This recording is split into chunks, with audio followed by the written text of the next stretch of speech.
હર હર મહાદેવના નાદ સાથે જૂનાગઢમાં મહાશિવરાત્રિના મેળાનો પ્રારંભ થયો છે। ત્યારે જોઈએ આ ખાસ અહેવાલ। સાધુ સંતોમાં રુદ્રાક્ષનું અનેરું મહત્વ।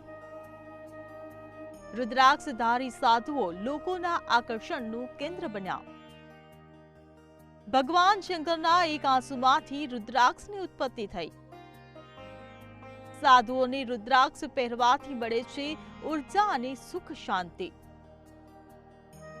રુદ્રાક્ષ સંન્યાસીઓ માટે શણગાર પણ માનવામાં આવે છે। મહાશિવરાત્રિના મેળામાં હજારોની સંખ્યામાં સાધુ સંતો ભવનાથમાં આવી પહોંચ્યા છે અને ધૂણી દખાવી તપ કરી રહ્યા છે।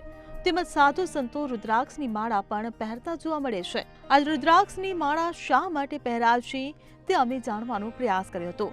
ત્યારે અમને જાણવા મળ્યું કે ભગવાન શંકરના એક આંસુમાંથી રુદ્રાક્ષની ઉત્પત્તિ થઈ છે, જેને લઈ સાધુઓને આ રુદ્રાક્ષ પહેરવાથી ઉર્જા અને સુખ શાંતિ મળે છે। તેમજ સંન્યાસીઓ માટેનું આ એક શણગાર પણ માનવામાં આવે છે।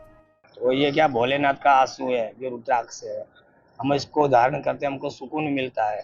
तो मेरा अभी कल से लक्ष्य है, कल मेरे को 1 बजे गले में एक ही माला थी रुद्राक्ष की।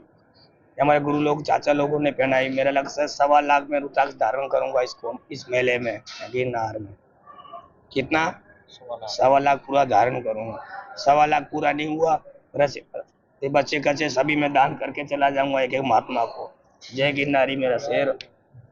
वो जो रुद्र होते हैं वो कितने कितने कितना होता है? अच्छा, पंचमुखी है ये, 105 मुखी दाने हैं। उसका महत्व क्या है? 5 परमेश्वर है इसमें, 5 परमेश्वर वास करते हैं इसमें। સાધુ સંતોમાં રુદ્રાક્ષનું અનેરું મહત્વ હોય છે। રુદ્રનો અક્ષ એટલે રુદ્રાક્ષ। ભગવાન શંકરનું એક આંસુ, તેમાંથી રુદ્રાક્ષની ઉત્પત્તિ થઈ હોવાનું માનવામાં આવે છે।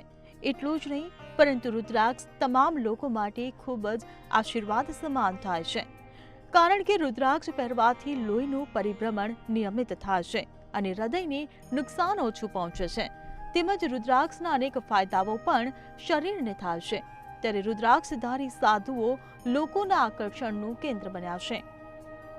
અમર બખાઈ, મંતવ્ય ન્યૂઝ, જૂનાગઢ।